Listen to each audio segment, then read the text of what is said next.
types of career. Yep, if you read a letter, it tells us. Is she still going to coach basketball? It didn't resign Yeah, from okay. that. Say I didn't see that. All right, then I can rest a little bit easier. Yeah. We're not on the speaker. We are live, right? So Get in trouble already.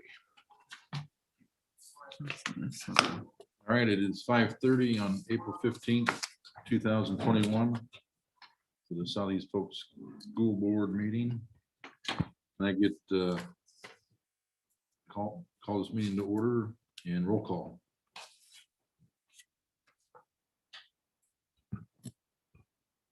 You with us, Karen? Handy, There you go. Here. Crab, Here. Fisher, Here. Nave, Here. Slings, Here, Krell, Here. Powell. Here. All right, looks like we have a quorum and welcome back, Karen. Thank you. Good to have you back. All right. 1B, agenda adoption. Are there any changes, Dr. Whitman? There are none. Seeing none, any? Move to approve. Thank you. second. Thank you. Any questions or comments on the agenda? All right, seeing none. Karen? Crab, Yes. Fisher, Yes. Nave, Yes. Slings, Yes, Krell, Yes. Powell, Yes. Handy. Yes. 1C, district vision and mission. Would anybody like to volunteer? I will. Thank you. Southeast Polk will learn, lead, live, success for college, career, and civic life. Engage all students in learning a challenging curriculum delivered through quality instruction. Thank you very much. All right, now's the time that for public comments. If there's anybody listening that would like to address the board for any issues, now's the time to do so. We'll give you approximately 3 minutes. Mr. Bacon, have we had anybody write in? Text There in? have been no submitted public comments. Yes, you absolutely can. Just- Yeah, I'd just like to update, because the last time I was here, I was talking about the buddy's barbecue. Yeah, just make sure you say who you are and where. You can just say what grade you're in, that's fine. My name is Patrick Tunks. I'm a senior at the high school. And Thank you. so I just wanted to give an update for all the board members and anyone that's listening for the Buddies and Barbecue event. I wanted to say a special thank you to board members Powell, Nave, Slings, Crab, and Handy. You all purchased tickets and also attended the event and got food. Generously donated money to our cause. And so we raised a little over $10,500 for the event altogether, and we're still getting a few more checks in and deposits. So I just want to say a big thank you for that, and sold over 600 meal tickets. So for the first time that we've had this event, it was definitely a huge success. And I just want to say thank you to you guys and also the Southeast Polk community and all our sponsors and local businesses that helped out. The food was delicious also. Yeah, it's very good. Yeah, very nice job on the. Yeah, fantastic job. All right, Mr. Bacom, anything while we've been, Mr. Tunks has been talking? Nothing new? Not with us yet? Nothing on there? Okay. If for some reason we do, we'll come back to him real quick. All right, 1E, consent agenda. Do you have a motion? Motion to approve. Seconded. Thank you. Any questions for administration on these? I do have one question. Maybe there won't be an answer to this, but I just noticed that there were 3 model teachers at Runnels that are transitioning. Is there a particular, I mean, is that a fluke or what is that? Or do we know? Sure, they each have their individual reasons. Okay. Mr. Horton has spoken with each one of them. I'm not sure if he has anything to add to that at this point, or. No, not necessarily. I think each person had some individual reasons, but I think there was a collective one that there's a there's a certain level of COVID fatigue that's going on Okay, with our folks, and maybe looking at streamlining some parts of their lives. You know, it's a tough Sure. time. Understood. But I wouldn't say there's a huge commonality that runs strongly through all the above. Okay. Thank you. All right, anything else for administration and questions or comments on the consent agenda? Hearing none, we'll move on to item number 2, old and new business. No, gotta vote. Roll I'm call. sorry, yes, roll call. Good thing you're Fish. back, Karen. Fisher, Yes. Nave, Yes. Slings, Yes. Crowell, Yes. Powell, Yes. Handy, Yes. Crab, Yes. All right. How many more months I got left? All right, You're gonna get it eventually. I know. It's entertainment, no matter It what. is. I'm glad you guys are there to straighten me out. All right, now on to old and new business. Letter A, confirmation of next meeting, which would be May 6th and May 20th. Motion to approve. Second. Thank you. Karen? Nave, Yes. Slings, Yes. Crowell, Yes. Powell, Yes. Handy, Yes. Crab, Yes. Fisher, Yes. All right, letter B, 2B, public hearing plans and specs for the multipurpose stadium. Good evening, board. Thank you for the opportunity here. We have Jason Blum with RDG. We'll have a short presentation regarding the stadium. Jason Kurth, I think he'll need access to be able to share his screen.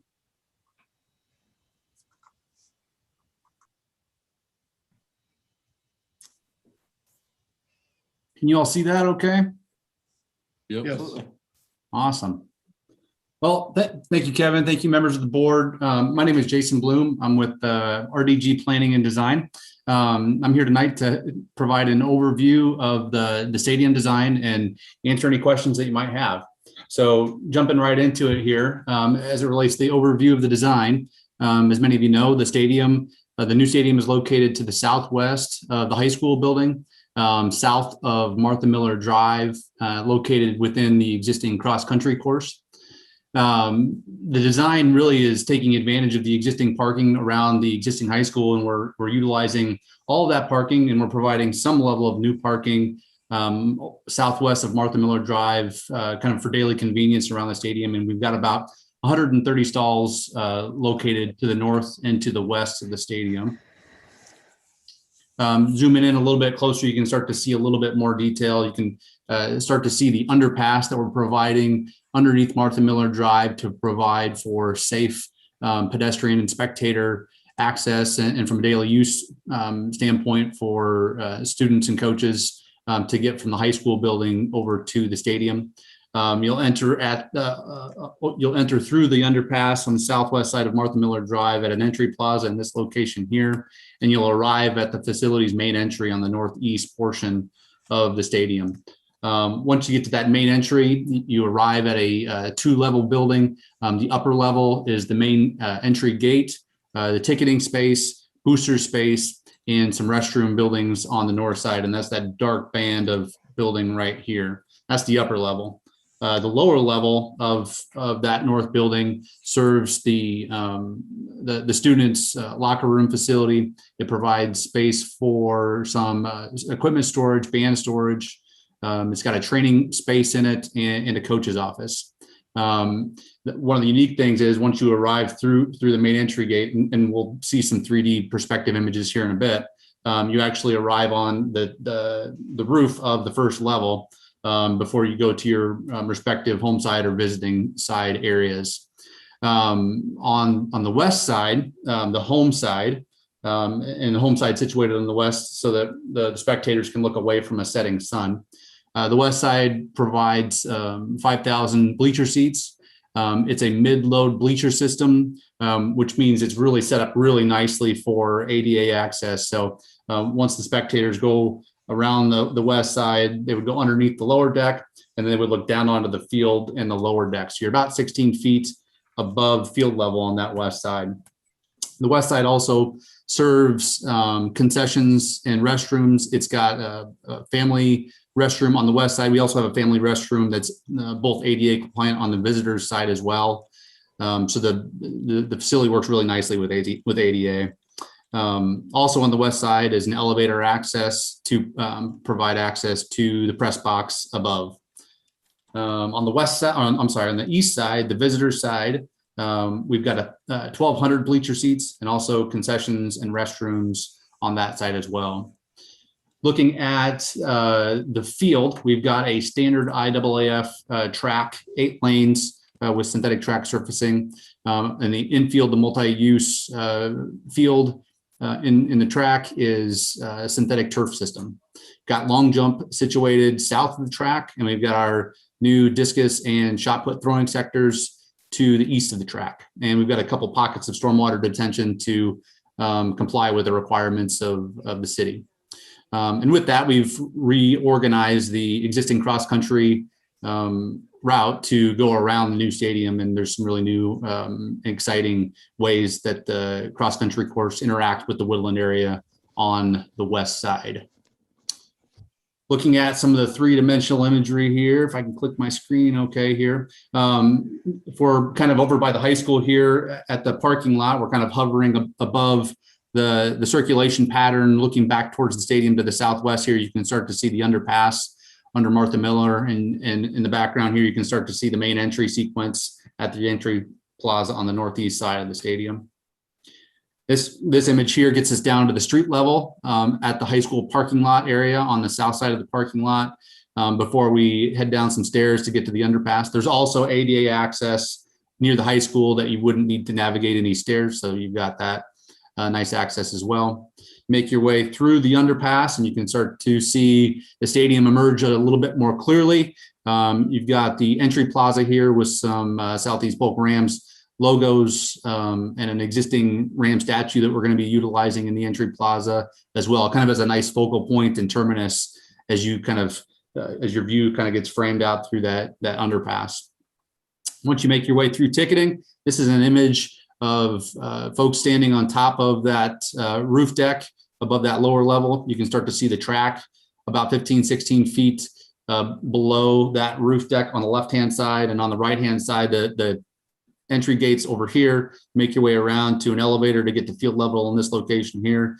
You've got your booster space beyond that glass in that location here, and then the bank of restroom facilities on the north side is located in that area right there.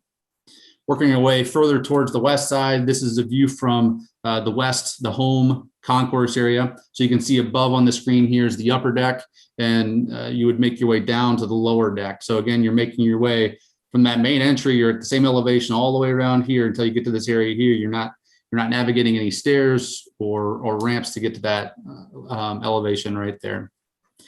And then turning around, looking back to the south through the concourse area, you can start to see the restroom facilities. The concessions is located at the central point underneath the bleachers. And if you work your way past the concessions, you can make your way to the access to the elevator that provides access to both the press box and the upper level ADA seating on that upper deck. The concourse is raised up enough so that we can still maintain really great views. So if you're spending some time back in the concourse level at the concessions area, you can still see good views of the field and be able to observe the video board from those locations. Here's a view from the press box looking back down to the 50-yard line and towards the 1,200 seat visitor seating area. And you can see the restrooms and concessions on the visitors side from this perspective as well. Here's a view from probably about the 30 or 40-yard line on the north side, looking back towards the north building. You can start to see the different levels of that north building. The lower level is really meant to focus on the students and the coaches, provides a nice separation from a game day access standpoint from athletes and spectators that would be circulating above. Some great views above there on that second level as well as folks navigate their way to their seats. Here's a view kind of along lane 8 of the northeast portion of the track. You can start to see some better views of the architecture on that north building. This opening right here is the access point from a daily use standpoint, where you have direct access to stairs and an elevator to get up to that second level.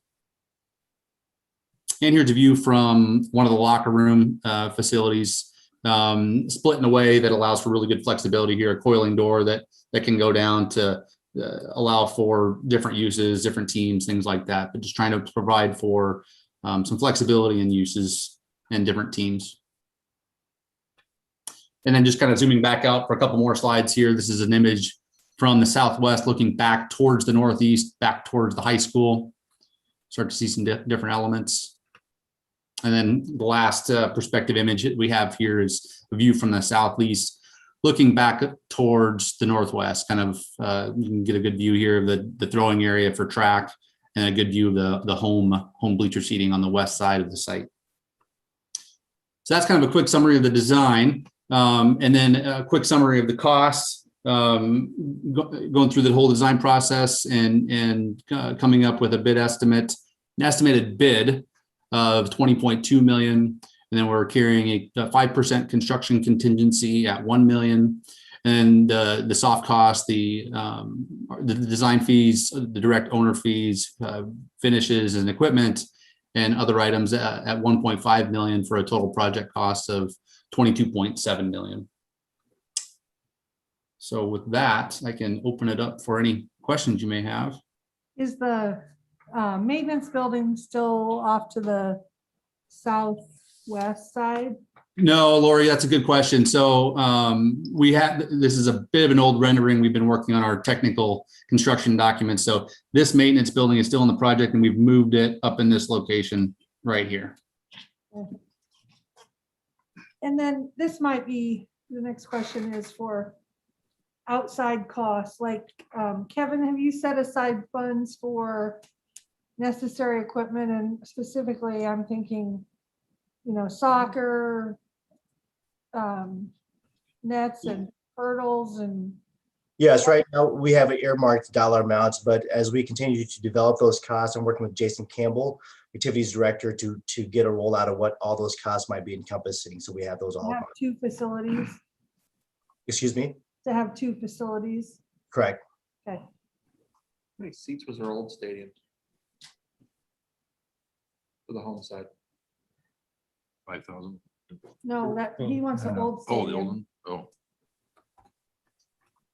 Oh, you're testing me here. I want to say that it's 36 total, Between home all and combined. Yes. Okay. I think Not I'm enough. off by a few, one way or the other, but it's pretty close to that. No, I mean, I'm not disputing whether it was enough or not. I'm just making sure we're increasing it enough to make Yeah. that price tag worth it. Has RDG, what other area stadiums have you done? What other area stadiums have we done? Yes.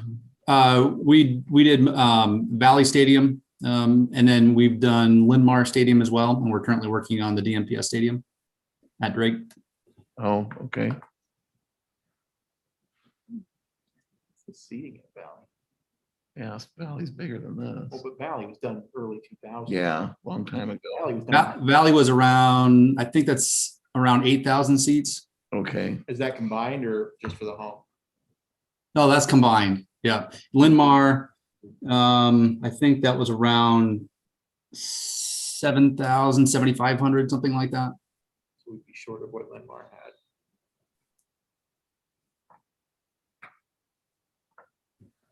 I think our visitor site holds 1,000, doesn't it? The current one or the new one? I think the I current, was thinking 800. was it? I thought it was close, yeah. We close put to- that in way back So when. kind of give you an idea what, I mean, it's Yeah. doubled probably. And what about like storage for, so, I'm tired of seeing all our nice storage containers out there. So I mean, we built in enough storage for like all the hurdles, and everything else that we need to put away. Yeah. it's For all- each, Jason, can you go into that down below, what the different facilities for each team? You bet. We can look at some technical drawings here. Let me just jump to the sheet. So on that north building, I'd mentioned that there's two different levels. That lower level of that north building is really where your daily use is going to be. Let me clear this up a little bit. So this is a diagram of that lower level building here. On the left-hand side, there's two large storage areas. One's for band, one's for track and soccer. So there's a couple of boxes in here to give you some sense of scale. This right here is enough space to store one of the soccer goals. And then we've got enough space here for that second soccer goal, just to give you a little bit of scale. So we've got quite a bit of band storage there as well, kind of as we work our way towards the east. We've got an equipment issue space that's really meant for your day-to-day type of equipment, shoulder pads, your regular football type equipment. And then over on the far right side, we've got our football storage, dedicated football storage space over there. While you're clicking around on that, can you show me like where the home locker room is and visitor? Yeah, so well, from a football sense, the home locker rooms would be in this location here, and they're set up in a way that the east side is slightly bigger. This side over here is slightly bigger than the west side to serve the upper level grades, and then the locker A is slightly smaller to accommodate like just a freshman or sophomore level. Okay. Yeah, and then over here, the lockers C and D would be your visitor side, and then within that, there's this door and that perspective image that was shared. There's that kind of cooling door that can be opened up so that a football team can use that space, but then it can be rolled down for some of your other sports like soccer that might not have as large of squads. All right. Good time to talk about painting the visitors locker room. Yeah, I was thinking about that. They work for Hayden Fry. Yeah. Is the contingency is 5%? Is that pretty standard for a project of? Yep, 5% is standard. Yep. Okay. And are there any things that you've seen so far that would concern you in terms of going over that? Well, the big test in that will be soil. So what we've done so far, we've done some pretty extensive soil testing with Alan Butsky, and they've provided some pretty good recommendations for what we need to do as it relates to foundation design with the soils, the sub base for the synthetic turf and the parking lot, and all that stuff's been accommodated. But that doesn't guarantee that the contractor may run into some additional things on site. So I'd say once we get through the earthwork portion of the project, that's going to be the good test of how much of that contingency might be used. Okay. So once we get past that part, we're fairly confident we're in the ballpark. Yeah. Once you start to get stuff up out of the ground, it definitely makes things easier. Just how many unknowns could we run into potentially? We're trying to accommodate that best we can based on the soils report information that we've received. What's the timeline for this type of project from first shovel to finish? Yep. So good question. We've got in the schedule, we'll have about four and a half weeks for the contractors to be able to bid on the work so that we can get some bid numbers back towards the end, middle to end of May. Assuming everything is in order, we would get contracts lined up with the district and the contractors, and hopefully we would get the contractors to mobilize on the site right around Memorial Weekend or the 1st of June. And right now, this is probably around a 15-month to 16-month type of a project. So we're earmarking September 15th, 2022 for substantial completion. What type of traffic issues are we looking at along Martha Miller? Yep, good question. Let me jump over to this slide here. So there will be some time during construction. That when this underpass is being constructed right here, that they are going to have to tear out a portion of Martha Miller Drive to be able to make space for that underpass. So I don't remember the exact dates, but this portion of the road back to kind of where that Casey's portion is would be closed off for the duration of that construction. And we're looking at the summer of 2022 and maybe a little bit towards the end of the spring of 2022 to begin and complete that work. But we would still have access to the parking lot through this access drive here, and over in that area. You just wouldn't be able to go from the Casey's along Martha Miller Drive over to the high school. Oh, no, I'm just thinking that if that's going on during school time, it's going to be a nightmare for people getting in and out of there, even worse than it already is. So, Sure. Yeah. And we're hopefully we can minimize that impact as much as possible. get ourselves some crossing guards and or get Pleasant Hill PD to help us out with those lights a little bit better. Yeah, we talked through several options with that. This is the lesser of all evils. Yeah. But it's gonna hurt for a period of time, you know that. As an architect, looking at this project and, where it sits, which I know is probably a challenge because of the topography. I mean, what do you view as a strength or something you're excited about this proposed project? I am extremely excited about this project. I know that the topography is a challenge, yes, but it's also a great opportunity because it's going to provide one heck of a unique site for the district. I think the views arriving to the stadium and the views from the stadium are going to be great. I think the context of that cross-country course and kind of a savanna type context with native grasses and woodland to the west is gonna make it stand out and be really unique. So I'm really excited about that. There's about 45 to 50 feet of vertical grade change from the Martha Miller Drive in this location here down to the stormwater detention. So there's that much vertical drop in that location. So the opportunity for us to be able to essentially tuck a track and field in the middle of a hillside and have opportunities for that mid-load seating on the west home side and the top load seating on the east side to create great views as you're arriving to your seats and looking down to the field and always having a great view of the action is a fantastic opportunity. Mhm. Yeah, I mean, that's something I've always liked about our current stadium, as old and dated as it is now. I've always liked the view of how it sits and you can watch the game and look out and see cornfield. I don't know, we'll probably be able to see some of that there, and I have a hard time picturing things spatially, but it seems like this new facility would really be, catch your eye, Yep, absolutely. Is the stormwater retention, that's under the ground? Is that? No, it'll be above ground stormwater detention. So those areas will perhaps hold back water a little bit, but it's stormwater detention, not retention. So Okay. the difference with detention is that it temporarily holds back water and then slowly releases it to help mitigate any flood concerns down the way. All right. Whereas stormwater retention would be kind of holding back water like a pond. Yeah. We're not anticipating any ponds. So the nice thing is that those detention facilities will blend in with the kind of the rolling hillsides of what the current aesthetic is of that cross country course. Okay, thanks. Yeah, that was my question. So that clarifies that for me. Yep.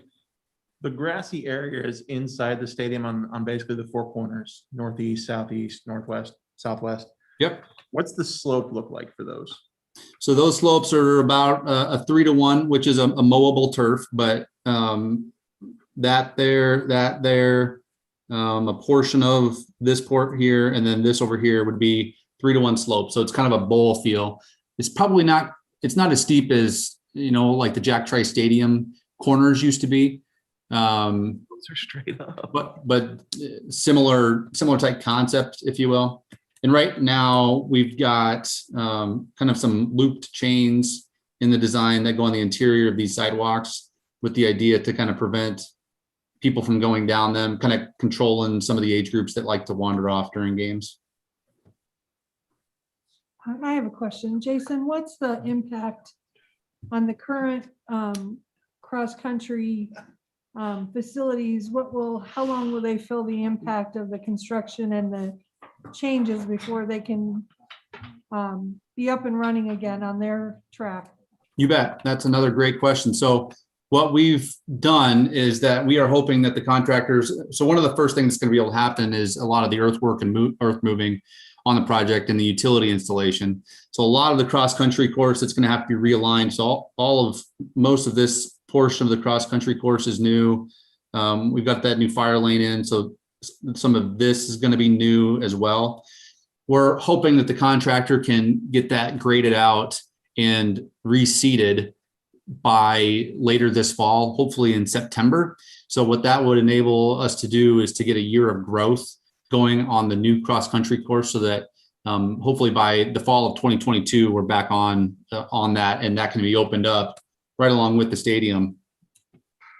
So this fall, they wouldn't be able to use it, Correct. but perhaps 22 fall. Correct. Yep, that's the goal.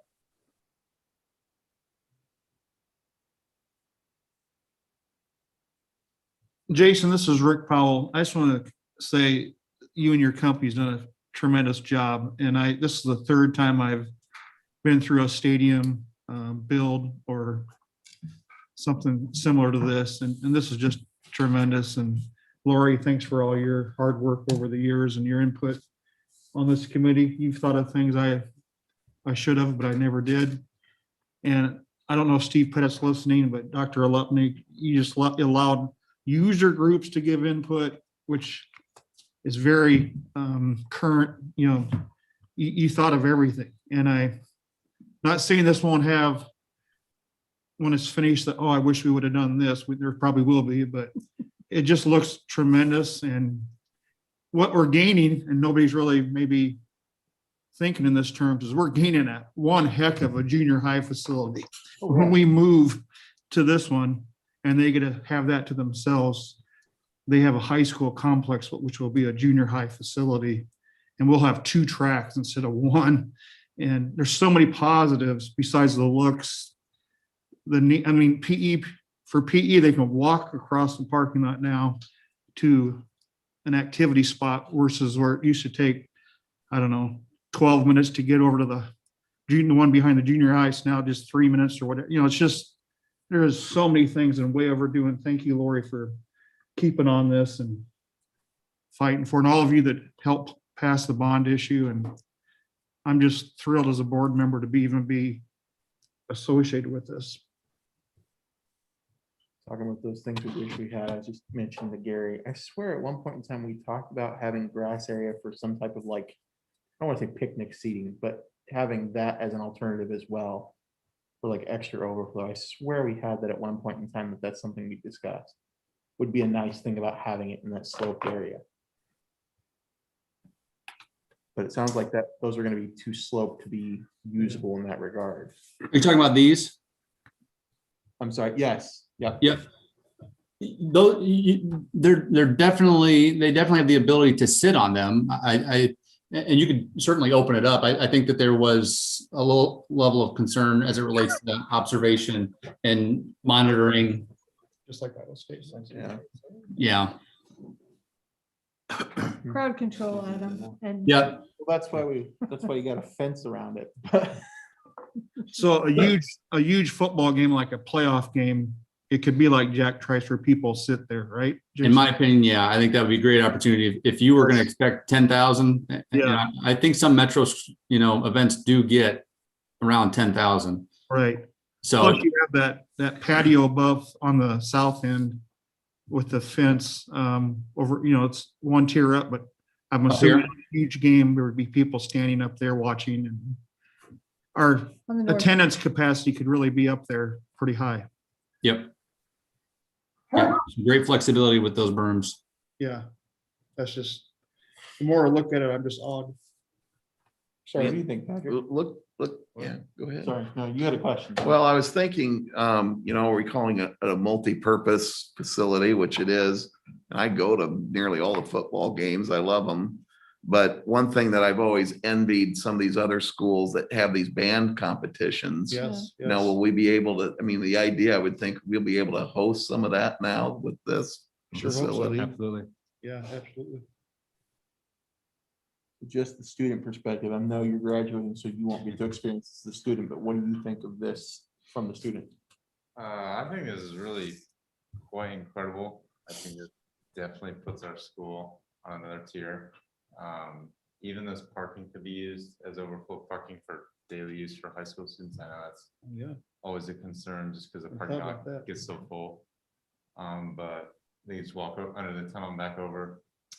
But yeah, I just think it's, like you said, band concerts and stuff. I just think this definitely opens an opportunity for a lot of different events to take place here.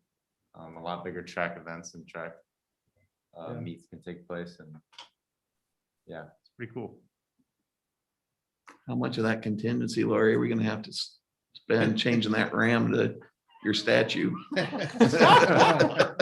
I think I made the rounds. $1 million. Different question, has she picked the pose yet? Yeah, right, Are we talking like Aiden Fry? right. Like I'm Heisman. still holding my breath that it happens, so. I yeah, hear I'm you. The Waiting statue or until the stadium?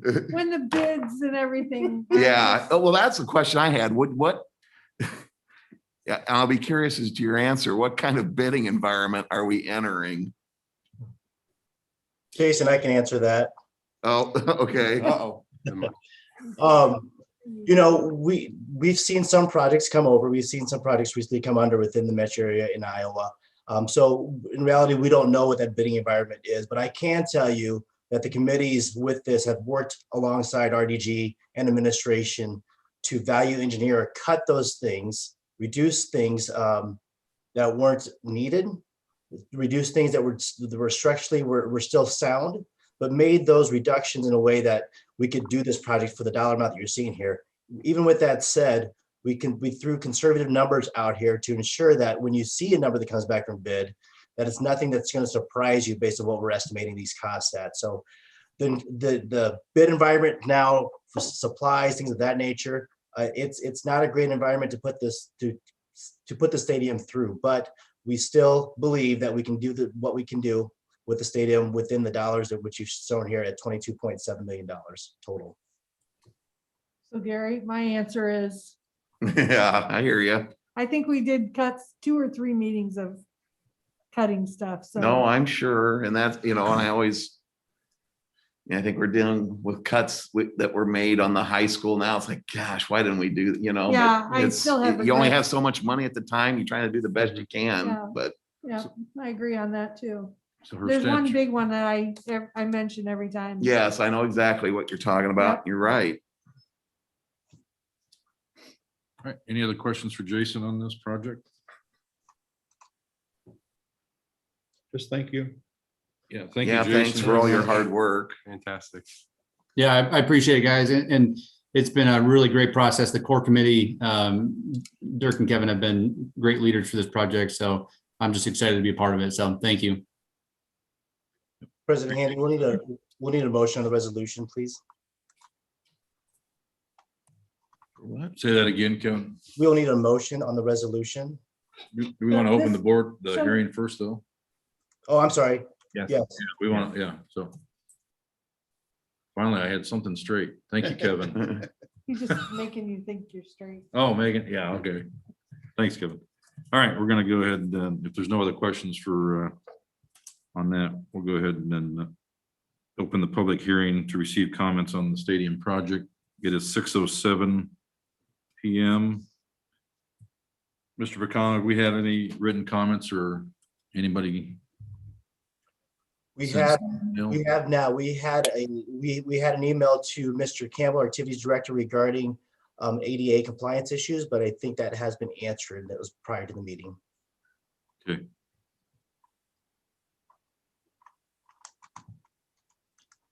All right, we'll just kind of wait here. We'll give it 1 minute. We'll go to 6:09. If we haven't had anybody, we'll move along.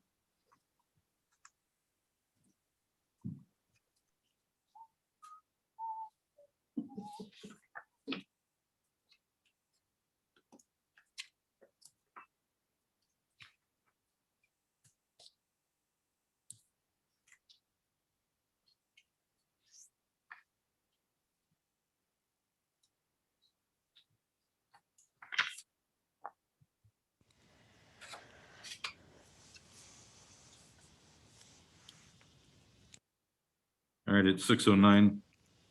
Since we don't have any comments, we'll go ahead and declare the public hearing closed and resume normal business.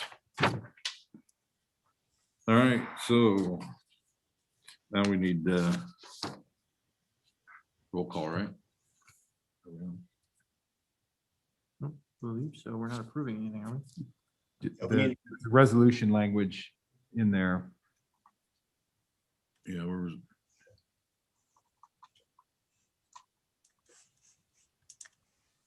There is. Oh, wait, no, that's not it. We need resolution formally approving, adopting the The plan. plan specs, specifications, form- form of contract. That's what you're wanting? Yes, Yes. Go ahead, So- Lori. Motion to approve the resolution formally approving, adopting the plan specs, form of contract and estimated total cost of the Sally's Polk Community School District Multipurpose Stadium Project. Do I have a second? I'll second it. Oh, go ahead, Gary. Gary will do the second. All right, Karen, roll call please. Slings, Yes. Crowell, Yes. Powell, Yes. Handy, Yes. Crab, Yes. Fisher, Yes. Nave, Yes.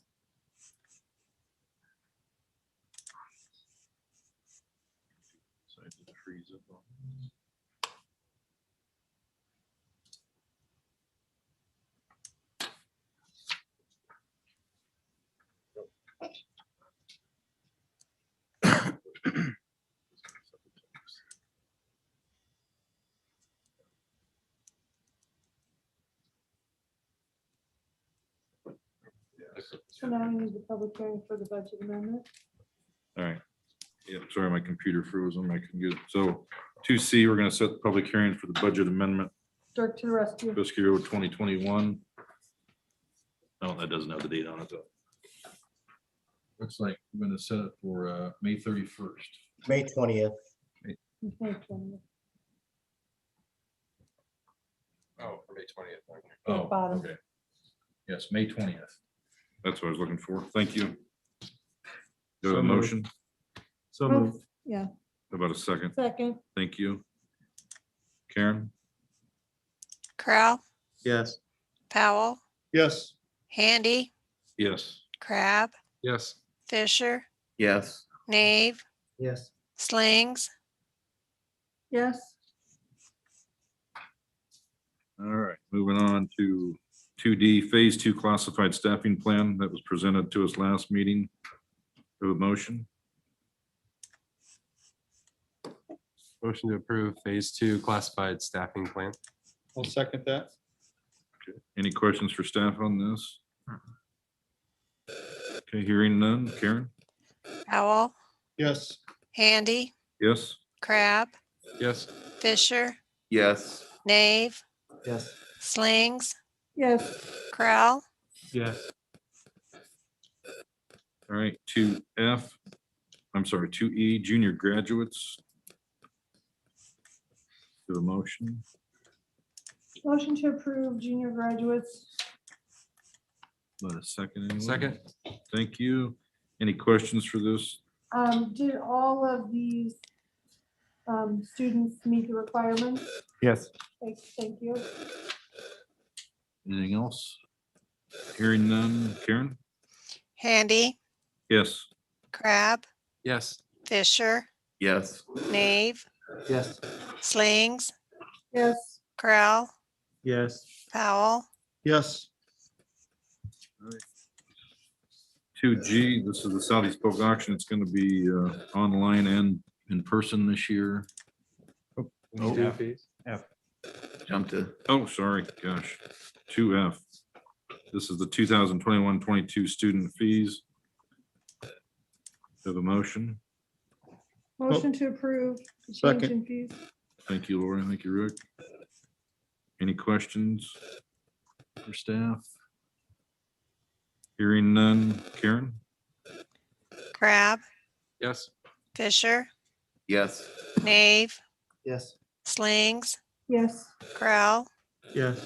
Powell, Yes. Handy, Yes. All right, now 2G, Southeast Polk auction.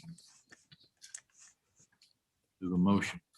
Motion to approve Thank you. advertise the auction for this summer. We have a second for this one. Second. Thank you. Any questions for staff? Hearing none. Karen? Oh, wait, where's the Nope. money going to? From the sale of whatever we I think it sell? was general fund, wasn't it? General fund? Yep. Okay. Correct. Kevin always gets the money. Any other questions? Going once, going twice. Karen? Fisher, Yes. Nave, Yes. Slings, Yes. Crowell, Yes. Powell, Yes. Handy, Yes. Crab, Yes. All right, that concludes our old new business. Moving on to section 3, topics for discussion. A is superintendent's report. Dr. Lipnick? You bet. Thank you. Some good news items here. You may have seen that former teacher Janet Reardon was selected as a finalist for the Presidential Award for Excellence in Mathematics and Science Teaching, one of the top honors in the United States for teachers. The winners will be announced later in the year, but just to be a finalist there is a win. So fantastic. Hats off to the high school drama department on a successful performance of the play Rhinoceros last weekend. Thank you to the Master Builders of Iowa that were able to give our students a virtual job shadow event in several of the trades, things like electrician, plumbers, iron workers, project managers, and so on. It's provided the 3D equipment for them to have the virtual 3D job shadow experience. Congratulations to our own Patrick Tunks here, who was the humanitarian award at the Bill Birch Scholarship and Breakfast, which has happened between our last 2 meetings. And then he already stole the thunder on the Best Buddies thing to raise over $10,000, sell 600 tickets, and become a television star on Channel 5, representing himself and the district very well. So seriously, hats off. That's unbelievable. So autographs are After the meeting. After the meeting. very well job. Good job, Patrick. Again. Thank you. Senior Skip Day is scheduled for May 7th. Big thank you to the Lions Club, Hy-Vee and Fairway for helping to make that happen as our seniors go out and do community improvement projects. And then finally, it's the FFA Greenhouse Plant Sale this Saturday morning from 8 to noon. If you're looking to stock up, head out to the greenhouse. Beyond that, you can see the meetings. And again, I'm just kind of quit walking through that because you can read that and it's boring. So happy to take any questions. Also, just to point out, the FFA's got their greenhouse open and the junior high greenhouse is open 8 to 12 also every Saturday till May 12th. Excellent. Anything for Dr. Lipnick? Hearing none. Thank you. You bet. I'll jump right into the next one here. RTL. You bet. You've got some data at your desk there. I think our numbers look good overall, along for our dashboard data, along with the attendance rates there. Nothing to report there. Our indicator data, again, same thing, continues to move in the correct direction. Percent positivity and new cases per 100,000 are getting close to the low and medium categories, which would be the first time those have moved throughout this. So that's a really good thing. And hopefully with our mitigation strategies and vaccination, all this continues to push down in the right direction. I do want to talk about some good news outside of the numbers here, although these are numbers. We did have a meeting. I did have a meeting with the Department of Ed regarding the CARES 3 Act and the funding that will be coming our way through that. 2/3 of that funding will be available June 1st, 1/3 later next fall, and 20% of the overall total will be used to address learning gaps over the course of the last year. This will definitely help with expenses incurred over the course of the last year, and it will allow us to creatively design some learning opportunities for students moving forward. So this is a really good opportunity for us. And on top of that, this afternoon, the Department of Ed announced that the state is going to use some of their Gear 2. And I know I'm throwing acronyms here, but just another source of pandemic funding from the federal level.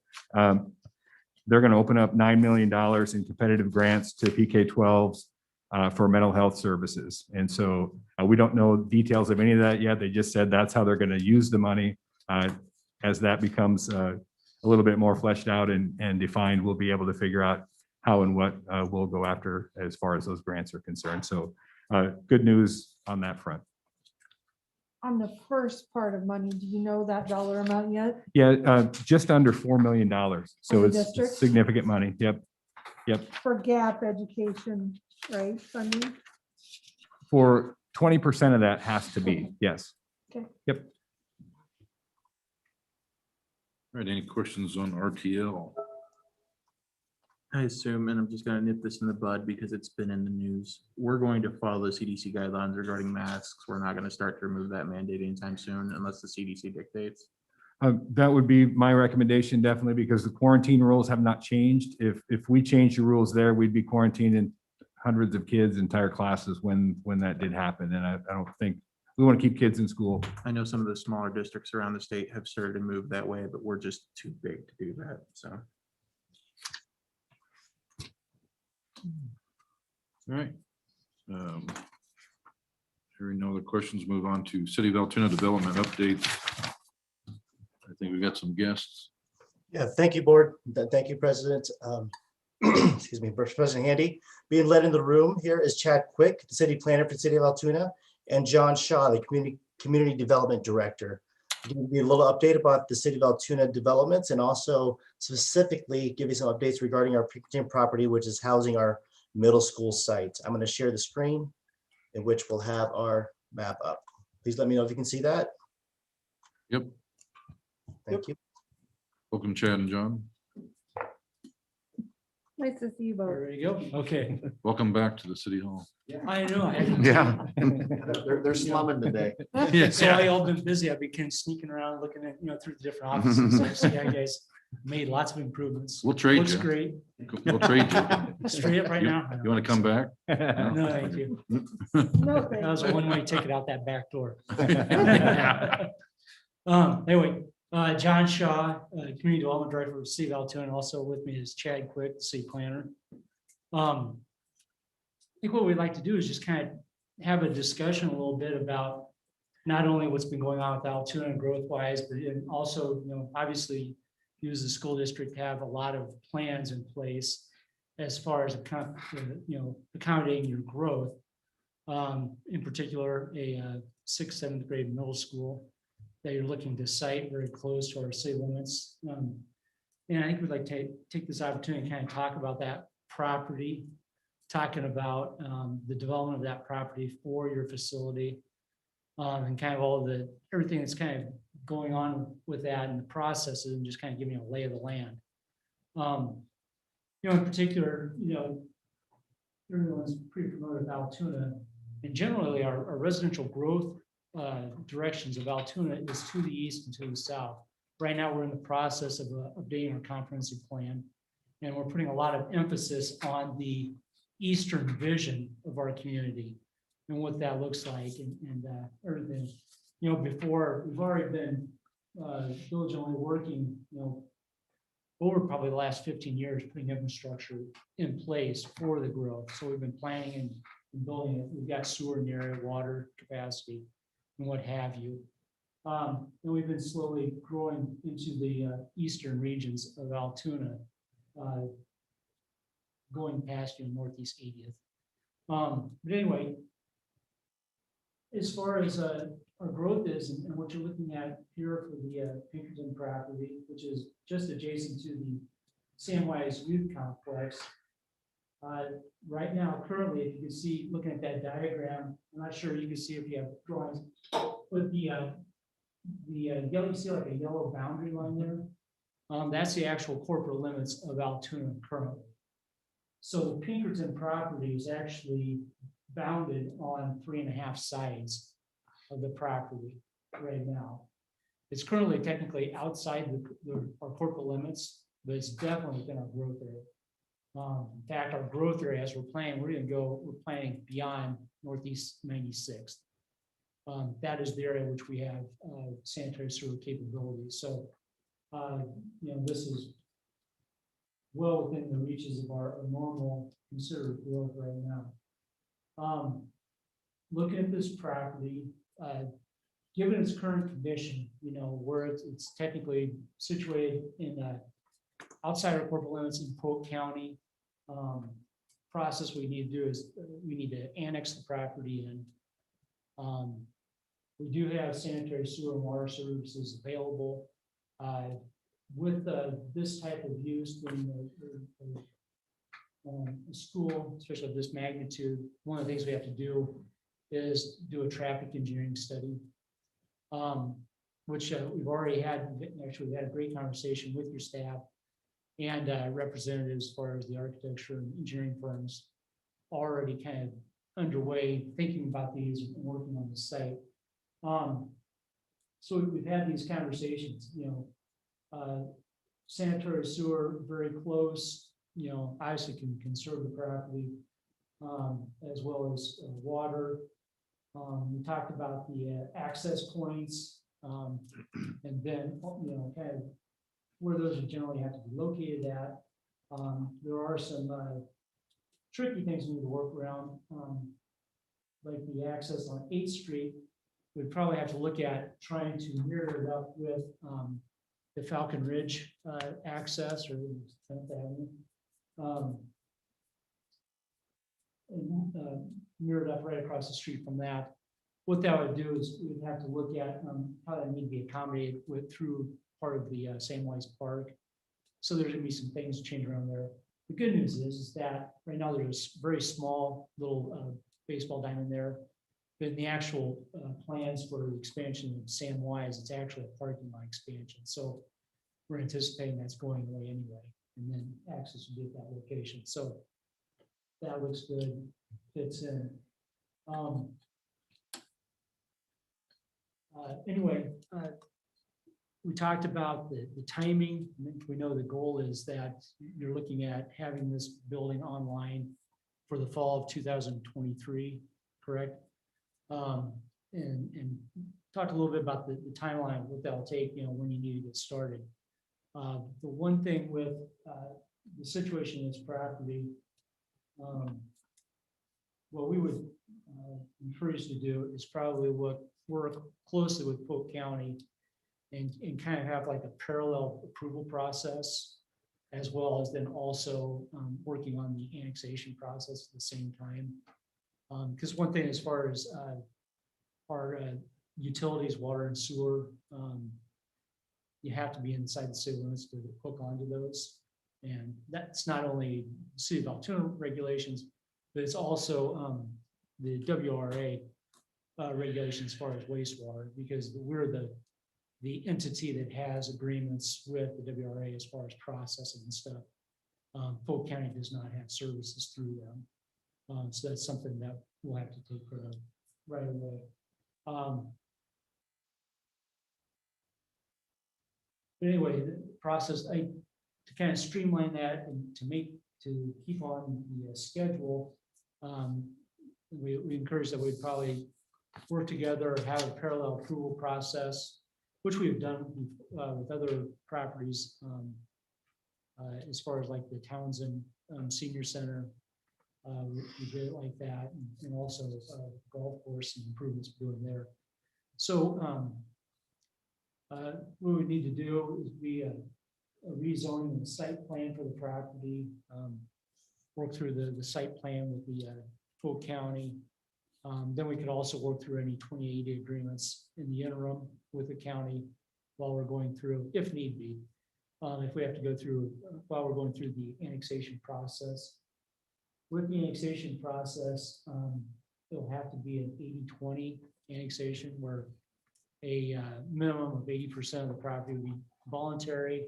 There will be some other pieces that we will request to annex in at the same time to make sure that we don't create any islands, or we also need to clean up our boundary lines per state code. That's something that we will have to do. So we'll work towards that end as well. But I don't see that being an issue. But as far as that, we also propose we'll work closely with the architects and engineers, even on working on the actual building plans. What we like to do is, while we're working on, especially a larger project like this, we like to work while we're working through the site plan and the approval process. We also encourage the applicants to work closely with our building department on their building drawings as well. that way, while you're going through the process of approval and kind of the steps of approval of the final plan package, you'll know that in real time, that you also make sure that you'll have good plans that are already approved by the city. Kind of helps expedite that process. I think that'll also help keep you on your timeline that you're gonna be looking at as well. Anyway, pretty straightforward. It's been a while since the school district had a project in the city of Altoona, so we're excited. But anyway, if you have any questions, be glad to answer them. When would be the earliest, and I'm sure you probably already talked to the staff about this, earliest for the annexation process to start? When? We're Yesterday? We need to start right away. I think we've already started doing the research part, so we've already started that process. It is a lengthy process through the state, unless we have 100% voluntary annexation. Best case scenario, it's about a little over a 3-month process. Worst case scenario is probably about a 6-month process. But what we'll try to do to overcome that time lag is work on the actual planning of the building and development of the site. So that kind of follows just right behind, so even though or approvals have to occur after the annexation, we can be reviewing and approving and basically at the staff level, keeping our council up to date on where we're at status wise.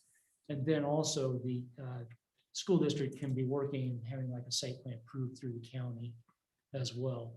So depending on the time frame of when you want to start breaking ground, which I believe is later this year, we can meet that goal. That would be ready for a grading plan approval by the county to actually get in the site and start working. Then we'd also do the same thing as far as utility extensions where the sanitary sewer is right now and water and stuff, and start working on that. So the actual infrastructure part, first phase, is obviously the grading and then the utility work, which we want to try to start this fall. Very easy to have that accomplished. If need be that, other parts are taking longer, we'll definitely be on that timeline for starting construction. Yeah. Okay, thank.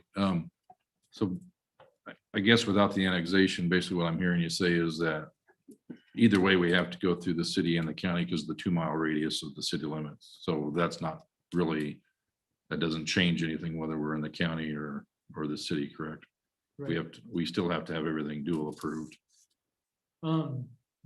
If it was annexed in, like right now, you wouldn't be working with the county at all. Oh, okay. Just because of the time frame that we have to try to work within and the process we have to go through, there's gonna be some overlap of the annexation process and trying to meet your goal when you want to start actually working on site this fall. And so to make sure that we keep on track, our suggestion is that we have kind of a parallel approval process, working through the county and their permitting and site plan approvals, as well as obviously we'd be working with you on the same thing. Okay, because I guess the importance of the annexation piece is if we don't annex, then it's probably going to cost more money for some kind of a septic sanitary system that. This property is solely within our jurisdiction for water service. Okay. So you have to be hooked on the city water. Also, we're the ones that have the sanitary sewer. So that has to be hooked through us. So it has to be incorporated into our city limits. Okay. Also, access is on city streets. A Street's wholly within the city limits of Altoona right now. So it's regardless, even when we said, no, we don't want you in the city limits, which is not true. We still have to approve everything. So, but anyway, yeah, a parallel approval, review and approvals to stay on that timeline and meet the goal of, getting things ready for fall construction start. What's the expectation of the 80 to 100% approval of adjoining properties, et cetera, to annex in? Do you expect pushback or not really? I don't know. Well, I know that we've had ongoing dialogue with a lot of properties out there. A number of years ago, we sent out mailers to that whole area. I think basically from 80th to 88th, you know. So we sent out to mailers for like over 1,500 acres. And it was more or less just to provide information. There's like a lot of rumors going out there. I mean, we had requesting for annexation. And so we were kind of going through that process of reviewing those and starting to talk to people. And then all of a sudden, you know, just the rumors were flying. And so we kind of were proactive and went out and talked to everybody, talked about what the long-term growth of Altoona is, which even before that point in time, this is a number of years ago, even before that, we already started the process of growing into this area and putting in the sanitary sewer infrastructure and what have you. But anyway, my point being is that the certain properties that would need to be annexed in at that time, we did not have any comments back from them as far as when we sent out initial letters. Now, some of the properties probably have changed. I know at Right, least a one lot of them have has. changed. I know at least one has, but Yeah. yeah, no negative feedback. That you've heard so far. Plus, When will you notify the neighbors? once we have an official annexation petition, we're already reaching out to one right now. But once we have an official annexation request, then we will actively talk with everybody else, say Okay. this is kind of the impetus of why we need to start talking about this process. I'm sorry. The other thing that our city council's been very active with is they've offered tax abatement to single family homes for that, which is the state maximum, so 10 years of tax abatement.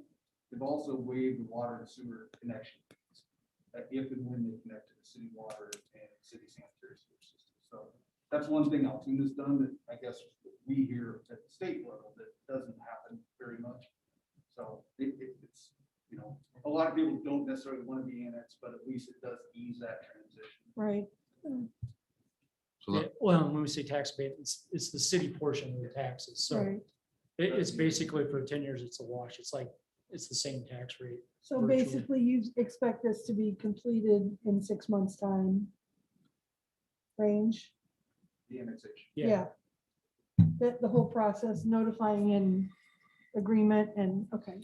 That's kind of just all I wanted to know where that would take us and if you expected pushback or not really. And it doesn't sound like you do, so. Correct?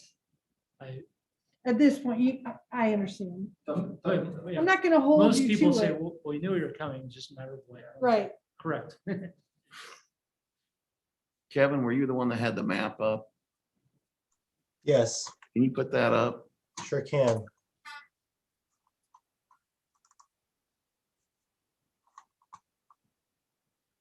I'm just curious. I grew up on First Street there in that area. I rode the bus with the Pinkerton Sun, and so I'm familiar with that. But in fact, I know somebody on the line used to live over in that area. He doesn't live there now. But those houses have turned over several times, probably a lot of them since I've been there. Pinkerton's hasn't. But on the 20 part of it, I mean, do you have an idea of who we'd be looking at would be coming in? Based on the acreage, I don't know if it's on like south of First Street East or it goes north too, or I don't know how any of that works, I guess. Okay. The area, as you can see, I'm sorry, I'm just standing at one. You're right. Yep, You know, here's our city limits right now. yep, Down here. What we're probably looking at is just kind of squaring off right there. okay, So all these would come in. yep, This would definitely have to 100% because that would be one. right, makes sense. These would have to, we've already got requests from over in this area for annexation. So these, we just need to. Okay, So So it's really those, like those houses in there. these houses. Yeah. here, and that property. Okay. We have an active single-family residential plat just across the street. I see that. You Yep. see this month to go to city council first meeting in May. There's 43 single-family houses and 32 townhomes. It just keeps moving. We issued 637 residential permits last year. Well, that's why we're out buying land. Yeah. Trying to get some before it's all built up. Yeah, that's the thing. All right, any other questions for Mr. Shaw or Mr. Quick? Thank you Looks very good. much. Thank you for Thank your you. work, guys. Thanks for the I time, guys. appreciate it. Thank you. Now, Thank you. I guess this is more for Dr. Lutnick. Do we need to put that on the May's agenda then and? We will approve that? work on that side. Okay. Yep. Awesome. Thank you. All right, thank you, guys. Thank you, guys. Thank you. Appreciate it.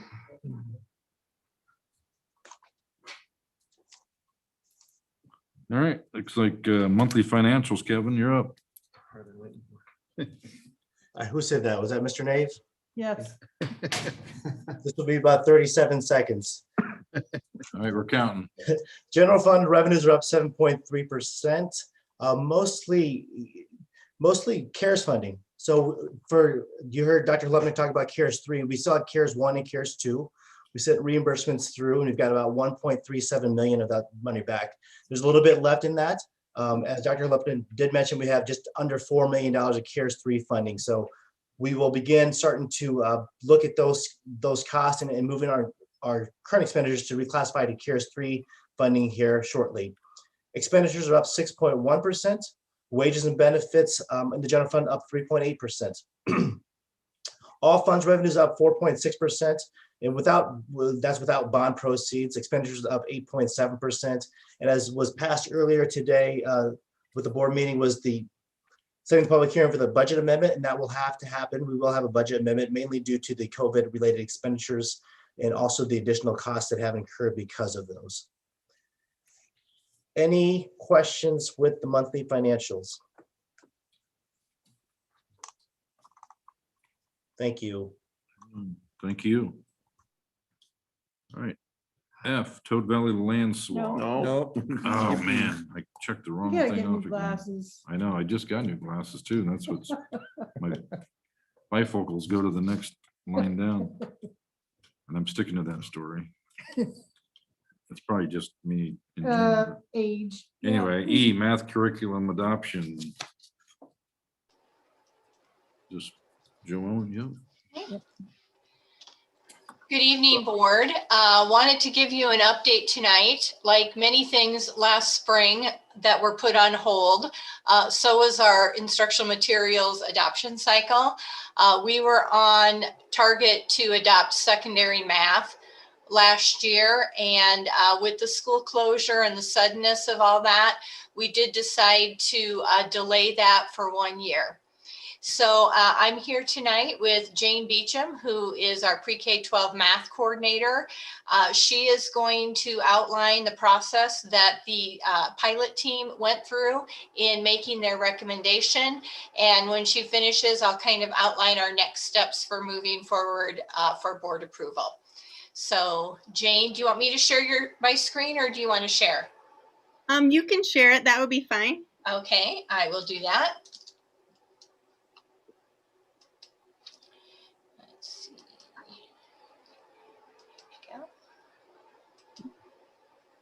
Thank you. All right. So the process that we used started with the ACT core audit from a few years back. And this was a quote that they shared with us.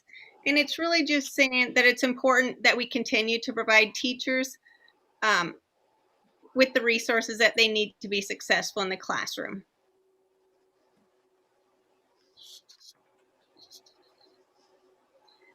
Our goals for the textbook adoption were to select comprehensive math curriculum materials that were tied to the Iowa core, included lots of differentiation for MTSS and meeting the needs of all our students. Another piece we wanted to make sure we covered was to make sure the technology was compatible with our current systems and learning and management systems such as Canvas, and that we completed all the components of the EQUIP National Materials Analysis rubric, which includes equity and rigor and meeting the needs of all students. So our timeline, as Jolyn said, was 2 years ago. And so the first thing we did as a team of teachers, we came together and we looked at the EQUIP rubric, and then we added pieces that we thought were important to Southeast Polk. So some pieces that the teachers thought were important included things like having access to multiple types of ways for students to show what they know, having access online for students to get feedback and provide different ways to show what they know online and differentiate. So those are some pieces we added. Also, having opportunities for students to engage in communication around problem solving through reading, writing, and speaking, and we want it to be in multiple languages. So then after we did that, then we got the materials from the companies and we went through the rubric, and each grade level and course chose their top 2 based on the rubric that we had developed prior. And we invited those representatives to come and give us a short training at Spring Creek. And during that training, we invited all secondary math teachers who wanted to attend and see all the materials. And then teachers piloted the materials in the classrooms. And then COVID hit.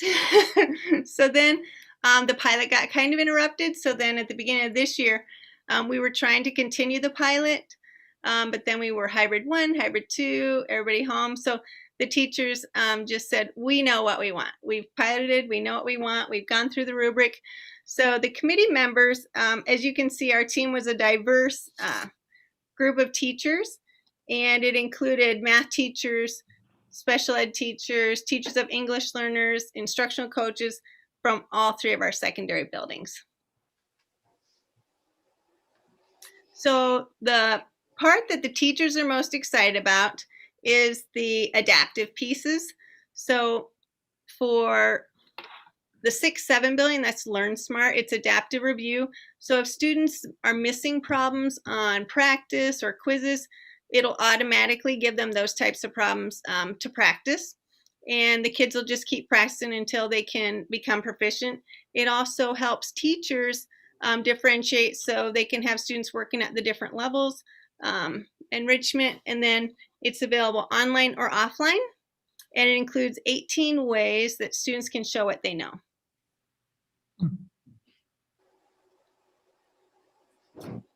And then for the 8 through algebra, they chose Pearson Math Excel, and their adaptive piece is called Newton, and it too can be differentiated. It can be individualized. Teachers can assign resources by group or by class or by standard, and it's also available online or offline. And one thing teachers also like is the assignments can have up to 5 different versions, so students can keep practicing until they get mastery to 100%. So if they don't learn it the first time, the teacher can reteach and they can keep practicing and keep retaking it until they show what they know. So that was our process for the math adoption for this year and for last year. So before we open it up to any questions, at our next meeting, May 6th it is, I'm not sure, I will be bringing 2 quotes, one from McGraw-Hill with the Reveal Math, the recommendation for the 6-7, and then one from Pearson for 8 through Algebra 2. We're still kind of negotiating some things. The teachers have shared where they want to really invest more in technology, maybe than textbooks. So we're still in the negotiation process with the publishers, but we are currently working on quotes that we will bring to the school board for approval at our May 6th meeting. So we would welcome any questions or feedback that you have in regards to the recommendation of the adoption team. So you'd mentioned that it came in multiple languages or that it has the availability. What languages are we talking about? Are we just Spanish, or do we have better access outside of that as well? Well, better access to that outside as well. And we had the EL teachers at 2 different buildings at the junior high and high school who were very excited that it was in a variety of languages that they could share with their students. For students that, it sounds like a lot of the adaptive processes for both of these versions are dependent on some type of online activity for its a learning capability to address those. Is there a way that if a student can't do it via online for whatever reason, if they just can't, if they have to do a paper version, is there a way still to get them access to those types of adaptive capabilities, or how does that function? Yes, they're available in print option or online. And the adaptive pieces are just when the students are practicing independently mostly. The teachers will still be teaching the core lessons. They'll still be differentiating during classroom. But this is an additional piece where it'll adapt at the students' individual level for whatever standards they're working on during their independent practice time. Last one from me. What about beyond Algebra 2? Beyond Algebra 2, they currently use Math Excel for, I think, up through Calculus 1. So Adam, we do those individually based on whether it's an AP course or what type that is. So rather than looking at a core adoption, we do those course by course. Okay. How long has it been since how long have we been using what we have? I believe it's either 8 or 9 years. Because it was one of the first adoptions I did when they arrived. Okay. And I know it was for 6 years and we renewed it, I believe, 3 times. All right. So, to continue, add 1 more year, add 1 more year, add 1 more. Gotcha.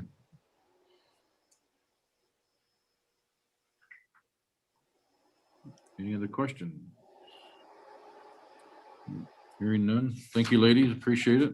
Yeah, and I want to thank Jane and thank all the math teachers and the committee of teachers who worked really hard and really dug into the materials to make their recommendations. So I appreciate all the work they did on this. Thank you. Thanks. Thanks. All right, moving right along now. F, Toad Valley land swap. We've got Gary Haynes, who has had a few meetings again with the family and the developers, and just kind of give us an update of where we are here. Good evening, board. At your settings, you have a map that's highlighted in yellow and orange. Orange would be school property that we would exchange from Toad Valley. The yellow is Southeast Polk property that we would exchange to Toad Valley for their development. We would be slightly ahead on the exchange. Southeast Polk is 7.4 acres. And we would be getting 7.8 acres from Toad Valley. That would square off and clean up areas. It would allow 2.2 acres behind the football stadium at the south end. And yellow for Toad Valley would be 6.1 acres, which would be our lagoons that we no longer use. And they would absorb the cost to renovate or remove those lagoons for their development.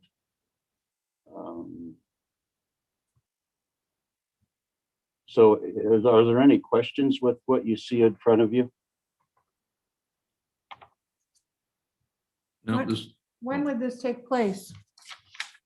There would be an exchange through their property is on county property, and ours is Pleasant Hill property, city property. So there's the swap that goes through that portion of it. And that could take place or begin the process as soon as it's approved. So would we approve it at our next meeting if? Yeah, the purpose of tonight was to just hear any discussion and see if there was interest. I know that there has been, and then there was kind of confusion, and just to kind of clarify where things are. I believe, well, I know that they're wanting to start moving full bore on this. There's a lot more behind this now. I sit on the EPIC Economic Development Board, and I signed a confidentiality clause, so that there are things I can't go into detail about, but I know that's been discussed there, so it's a lot further along than it ever has been in the time that I've been around. Okay. Yeah, I was just- when- Gar- oh, Yeah, go I was ahead. gonna say, we've all sat in on meetings. Yeah. Yeah, I know Lori and I sat in, I think on the original, and this is a better swap than, it definitely cleans it up. So I think that's a good piece of it. Yes, it cleans it up quite a bit. Yeah. Yes, I began this conversation with Mr. Brady probably 7 or 8 years ago, Gary, prior to the development. and I'm rusty on it because I know what we talked about it, then it kind of went away and it was kind of bumped. And then I think it went, yeah. So, but so you've walked this or looked at, I mean, does it make sense? I don't know Yes, we have looked at it, and I feel it makes a lot of sense. It gives us a little more where our warehouse is currently, and I wrote it on the map so you could kind of visualize where the different buildings were in perspective to this. Where it says bus garage and warehouse, we would be gaining 4.5 acres in a somewhat rectangular piece there to the east. Right. And then just below that, they would be taking back 1.3 acres, which is mainly a lowland area. Okay. And then the 1.1 acre parcel would be, we would square it off to where the lagoons are now. It would give us a piece over there more. So we would still have quite a bit of land from the south of the bus garage and the old district office. That would give us quite a big piece. And then it squares it off and we give them the lagoons. And we gain the 2.2 acres on the south end of the football stadium. Then instead of a jog line that goes around, it squares that off for our use. Hey, Gary, on the east side of the bus garage and warehouse, is that our property line goes right to the fence now? Is that right? Or how much room do we have currently? It goes over the hill from the existing fence at the bus garage. So we had some previous room. So this. Yes. Okay. I think altogether when they purchased the ground from the Brady's for the bus garage and warehouse, there was approximately 20 acres there. Oh, okay. So this will just be a bonus. So we've been renting the ground that we're not utilizing right at this time to be farmed around us. Okay.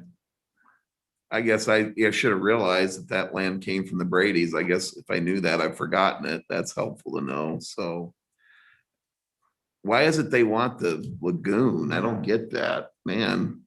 It would square it off. When I first started discussing this with Mr. Brady years ago, which now I'm dealing with Allison George. Right.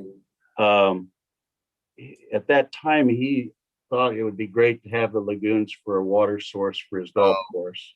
Sure, that makes sense. And since we weren't using them, we allowed them to pump water from that for that reason. So they're going to retain the lagoon and use it for water in the golf course. I think that's changed now. I think they'll use that for part of the development. Oh, okay. The only part of this that doesn't make sense to me is those 2 triangle lots.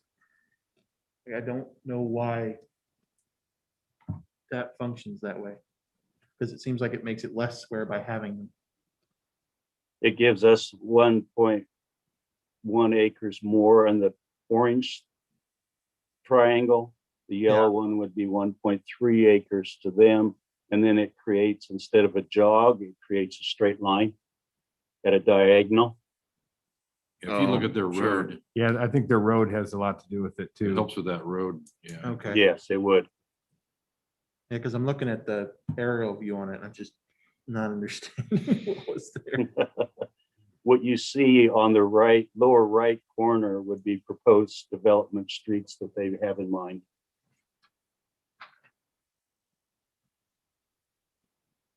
And that's just grassy area, Adam, if you Oh, have been yeah. out there. So I mean, Yeah, it's a lot of timber, grassy area. any other questions for Gary on this? President Hand, if I can jump in for a moment. Yeah, absolutely. Yeah, so when this does become formal and we do this, because it's this real property, even though it's an exchange, we have some rules and compliance we have to follow. We have to hold a public hearing for this if I'm not mistaken. So it'll be a couple meetings, one to set the public hearing, one to have the public hearing, and then to approve the exchange. That'd be correct. Sounds good. Look forward to it. Nice job, Gary. Thanks for organizing this. And Thank you, Gary. Thank you. all right, G, Altoona Campus Kids Club. Mr. Bacom again. It is. It is. Bruce is Bruce here. Mason is here as well. All right, Bruce, welcome. Bruce Mason with the Executive Director for Altoona Campus is online as well. I just wanted to provide an update to the board regarding Kids Club and Altoona Campus. Mr. Mason, please jump in when you want to. Since the pandemic hit back in March 2020, we haven't had Kids Club occupying our buildings. So they've been out since that time frame. We've been kind of conversing with them. We helped them develop a survey to see what the needs were for our families in the district. And it sounds like they want to come back to our building, Willowbrook, in the beginning of the summer, this summer, and then beginning in the fall again for the school year. Mr. Mason, did you have anything to add to that, or maybe the survey results? Yeah, I was just going to thank everybody for the opportunity to speak to you tonight. It's not as exciting as the stadium thing, but we're very excited to get Kids Club started again. It's a great partnership we've had with the school district for almost 30 years now, so which is hard to believe. So it's going to be a challenge. We're kind of going to start over and stuff, but I thank the school district for doing the survey. We had 302 responses. The survey, 179 families, which represent 231 children, responded that they would use Kids Club in the fall, which we were surprised at that number. To give you an idea, we had about 286 kids in our program in March when we had to shut down and stuff. So that's a good number to start with. Like I say, we're kind of starting over. We're going to do some things in the summer. We had a lot of people. I think a lot of the families are starting back to going back to work now. So we're doing a small summer program at Willowbrook and stuff to start out. So I'm just here to answer any questions you have or any comments. Bruce, this is Brett Handy. Can you just kind of remind us what schools you have Kids Club at? Yeah, we're at every school in the district except Reynolds. And Reynolds, we've surveyed them 2 or 3 times, and they have a lot of in-home daycares and stuff. So we didn't want to fringe on those. So, but we're at the 7 other elementary schools. Awesome. That's a testament to your program that one, you haven't had to cut anything since that coming back, and that we're still able to provide, that service to you too. So thank you for coming back, and it is a great service. Well, it runs well. I'll say this since you're on the line. I say it when we vote on it too. I mean, it's just, you hear a lot of feedback as a board member. I'll put it that way, maybe. But anything I've ever heard about Kids Club is good, so that's kudos there. Well, thank you very much. And we have we're fortunate, Ashley Haley, who was our director before we closed, she resigned, took another position, but she's coming back to help us get this started. So we're excited about that. And I think it's really, it's developed into a really quality program and good for the Southeast Polk School District. Any other questions for Mr. Mason? Thank you, Bruce. Thanks, Bruce. Thank you. Thank you. Appreciate it. Yep. Thanks, Kevin. All right. H staffing phase 3.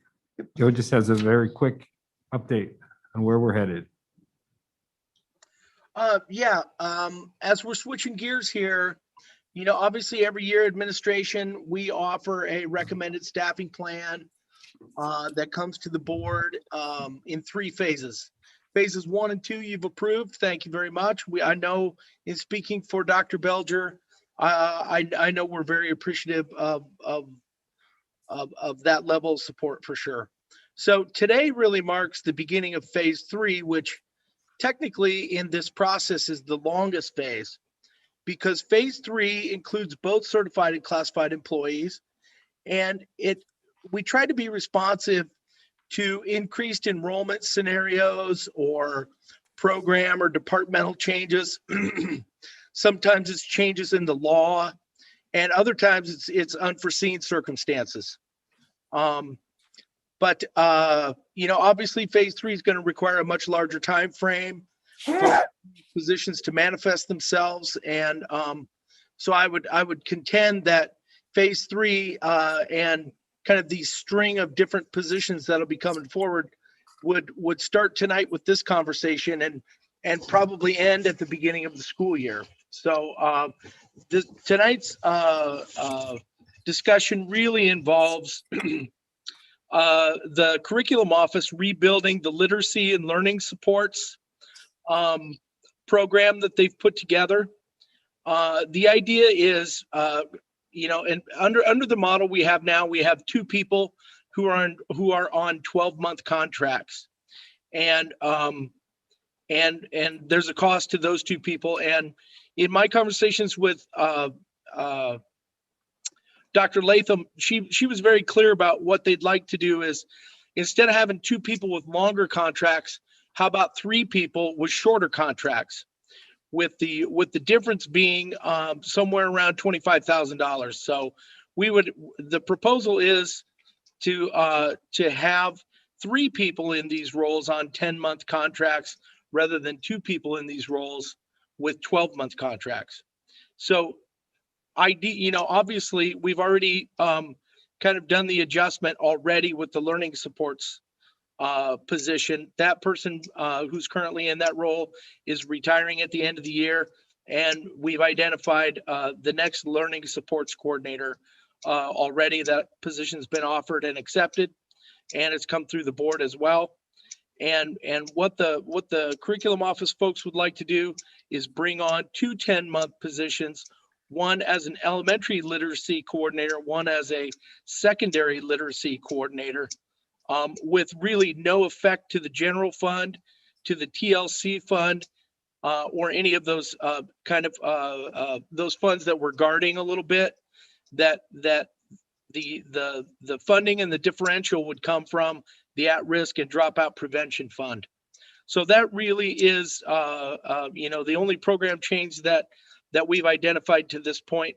But I wanted to get it to you all right away, because I envision that the hiring of these positions, if we move in this direction, if next month, you all decide this is a good move, I'm envisioning that at least one of these positions probably would come from an internal person, and again, trying to stay on top of an ever-changing market and people getting jobs and people moving around. We want to make sure we can get we can get to the people that we want to get to as quickly as we can in terms of amassing candidates for candidate pools. I'm not sure if that's too long or too detailed or not detailed enough, so I'll stop talking and turn it over to all of you for any questions that you might have about this program revision. Joe, the only question I have is, so you've got 2 right now, one's retiring. So we have 1 current, obviously, they're okay with going to a 10-month, or am I missing something there? Yes. No, the other person we're hiring as a principal at 4 Mile Elementary. Yes, that's okay. So Yep. we have nobody in that position. Okay, so we're starting from scratch essentially. Right. Yeah, well, sort of. The learning supports person has already agreed to the 10-month contract and has agreed to take the job. That has all come to you in a past board meeting and was voted on in the consent agenda. So we're kind of halfway there, or a third of the way there, I guess is what I'm saying. All right. So, Mr. Horton and Dr. Latham, if I'm reading the fine print, we're going from 230,000 to 255,000. Is that right? Yes, that's correct.